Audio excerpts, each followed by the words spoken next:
Pemerintah bergerak cepat memperbaiki infrastruktur dan fasilitas umum yang terdampak setelah aksi demo pada akhir Agustus 2025 di sejumlah daerah. Kementerian Pekerjaan Umum memperkirakan dana yang dibutuhkan untuk perbaikan lebih dari 500 miliar rupiah. Di Jakarta, Kementerian Pekerjaan Umum bekerjasama dengan Jasara Harja dan Pemprov Jakarta memperbaiki sejumlah fasilitas umum yang dirusak oknum dalam aksi unjuk rasa.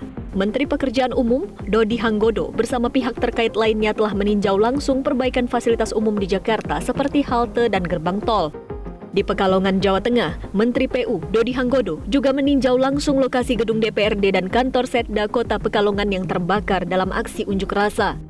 Pemerintah pusat melalui Kementerian Pekerjaan Umum menargetkan proses pemulihan selesai akhir tahun 2026. Adapun anggaran pembangunan kembali gedung tersebut akan di-cover seluruhnya oleh APBN. Untuk Kota Pekalongan diperkirakan anggaran yang dibutuhkan mencapai 90 miliar rupiah. Sementara di Kabupaten Kediri, Jawa Timur, Menteri PU Dodi Hanggodo berjanji akan membangun ulang gedung DPRD yang sebelumnya dibakar dalam demonstrasi yang berujung ricuh.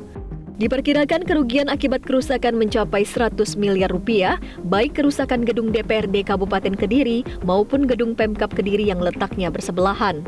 Pemerintah pusat akan secepatnya melakukan pembangunan gedung dengan biaya 100% dari pemerintah pusat. Tim Liputan, Metro TV.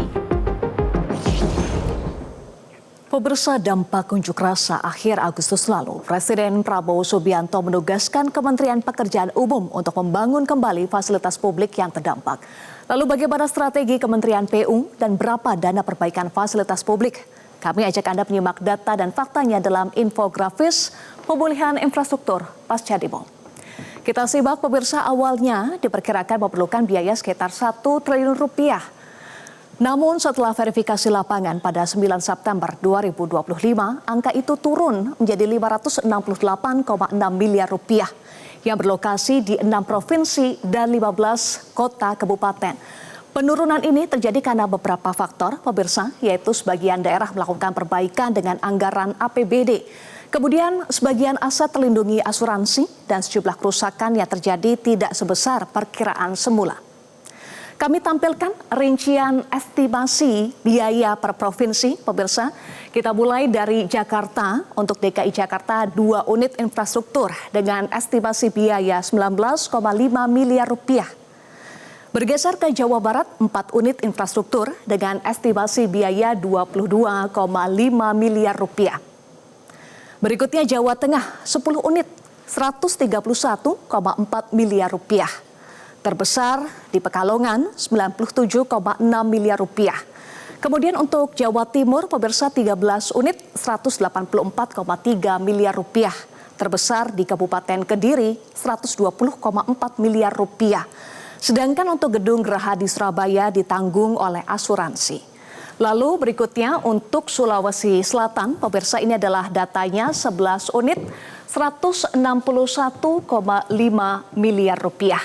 Dan yang terakhir untuk NTB, pemirsa, ada 3 unit infrastruktur dan juga estimasi biayanya 49,3 miliar rupiah. Pemirsa, untuk sejumlah bangunan cagar budaya seperti ini, yaitu seperti gedung Geraha di Surabaya dan Wisma MPR Bandung, memerlukan verifikasi tim cagar budaya. Hal ini tentunya untuk menjaga keaslian dan histori dari bangunan cagar budaya tersebut. Kita akan saksikan, pemirsa, informasi terkait dengan perbaikan cepat yang sudah dilakukan. Sehingga jembatan penyeberangan orang di Polda Metro sudah dapat digunakan pada tanggal 8 September 2025. Dan perbaikan JPO Pasar Senen ditargetkan akan selesai pada Desember 2025. Untuk kerusakan ringan akan ditangani dengan anggaran tahun 2025. Berikutnya untuk kerusakan sedang hingga berat menggunakan alokasi anggaran tahun 2026. Proses pemulihan kerusakan berat diproyeksikan rampung pada akhir 2026. Ini meliputi pemeriksaan struktur, pembersihan, perencanaan, dan juga pembangunan fisik. Kementerian Pekerjaan Umum menegaskan, pemirsa, seluruh perbaikan menggunakan standar keandalan bangunan terbaru. Meski bangunan masih berdiri, strukturnya tetap diteliti untuk menjamin keandalannya. Menteri Pekerjaan Umum Dodi Hanggodo juga meninjau langsung di Jakarta, Kota Pekalongan, dan Kediri sebagai tindak lanjut arahan dari Presiden Prabowo Subianto. Pemirsa, langkah ini merupakan komitmen pemerintah untuk memulihkan fasilitas publik, memastikan pelayanan tetap berjalan dan aktivitas warga tidak terganggu. Itulah informasi grafis pemulihan infrastruktur pasca demo. Jelajahi cara baru mendapatkan informasi. Download Metro TV Extend sekarang.